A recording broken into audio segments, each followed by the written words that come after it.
Friends, आज मैं आपको बच्चों के साथ बोले जाने वाले 20 सेंटेंस बताऊंगी जो आप डेली रूटीन में इजीली यूज कर सकते हैं।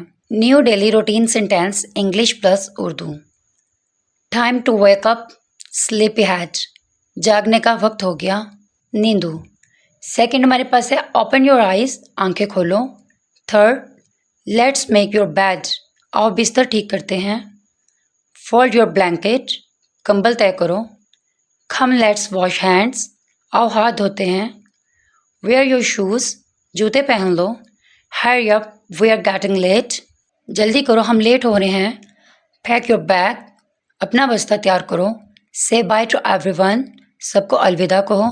कम लेट्स डू सम रीडिंग, आओ थोड़ा पढ़ाई करते हैं। Next, don't throw your things, अपनी चीज़ें मत फेंको। बी जेंटल, नरमी से पेश आओ। हेल्प मी प्लीज़, मेरी मदद करो please. Turn on the light, बत्ती बंद करो। Keep your shoes on the rack, अपने जूते रैक पर रखो। ड्रिंक योर मिल्क, दूध P low. Wash your hands before eating, खाने से पहले हाथ धो लो। लेट्स प्रे टुगेदर, आओ मिलकर नमाज पढ़ते हैं। Don't fight with your sister brother, अपने बहन भाइयों से लड़ाई मत करो। गिव मी अ हग, मुझे गले लगाओ। ऐसी मजीद वीडियो देखने के लिए हमारे चैनल को सब्सक्राइब करें, लाइक करें, शेयर करें। मिलते हैं नेक्स्ट वीडियो में नेक्स्ट टॉपिक के साथ। टिल देन, अल्लाह हाफिज़।